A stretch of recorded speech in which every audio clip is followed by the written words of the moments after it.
அனைவருக்கும் வணக்கம். குக்கர்லேயே சுலபமான முறையில் எண்ணெய் கத்திரிக்காய் குழம்பு கொஞ்சம் கூட உடையாமல் எப்படி செய்கிறதுன்னு பார்க்கலாம் வாங்க.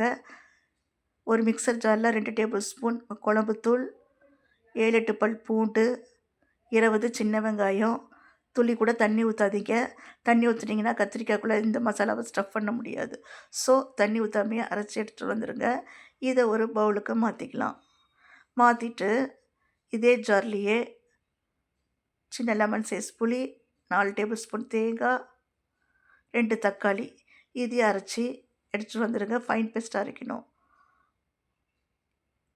இந்த அளவுக்கு இருக்கணும். 1/4 கிலோ கத்திரிக்காயை நல்லா கழுவிக்கோங்க. இந்த மாதிரி கட் பண்ணிக்கோங்க. கட் பண்ணிக்கிட்டு வெங்காய மசாலாவை இதில் ஸ்டஃப் பண்ணிக்கோங்க.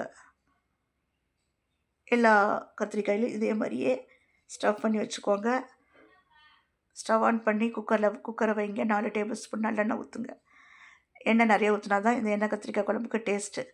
கடுகு, ஜீரகம், வெந்தயம், 1/4 டீஸ்பூன் வெந்தயம், 1/2 டீஸ்பூன் ஜீரகம், 1/2 டீஸ்பூன் கடுகு சேர்த்துட்டு நல்லா பொரியட்டும். கட் பண்ணி ஸ்டஃப் பண்ணி வச்சுருந்த கத்திரிக்காய் இதில் சேர்த்துருங்க. சேர்த்துட்டு அடுப்பை சிம்மில் வச்சு நல்லா வதக்கி விடுங்க.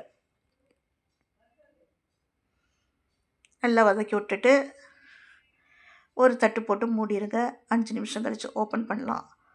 ஓப்பன் பண்ணிவிட்டு நம்ம மீதி இருக்கிற இந்த வெங்காய மசாலாவை இந்த எண்ணெயில் சேர்த்துடலாம். சேர்த்துட்டு அதையும் நல்லா வதக்கி விடுங்க. வதக்கி விட்டுட்டு 1 டீஸ்பூன் மிளகாய்த்தூள், 1 டீஸ்பூன் மல்லித்தூள், 1/4 டீஸ்பூன் மஞ்சள் தூள் இந்த ஆயிலே சேர்த்துருங்க. சேர்த்துட்டு அதையும் நல்லா வதக்கி விட்டுருங்க.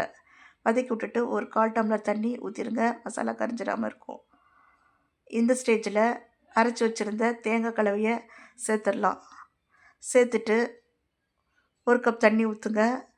அப்புறம் ஒரு 1/2 கப் தண்ணி மிக்ஸி ஜார் அலசி ஊற்றிடுங்க. ஊற்றிட்டு 2 டீஸ்பூன் கல் உப்பு சேர்த்துருங்க. சேர்த்துட்டு நல்லா கலந்து விட்டுருங்க. மூடி போட்டு அடுப்பு சிம்மில் வச்சு ஒரே விசில் வச்சு எடுத்துருங்க. ஓப்பன் பண்ணுங்கள். ப்ரெஷர் போனதையும் சூப்பரான எண்ணெய் கத்திரிக்காய் குழம்பு தயார். இட்லி, தோசை, சப்பாத்தி, சாதத்துக்கு தொட்டு சாப்பிட ரொம்பவே டேஸ்ட்டாக இருக்கும்.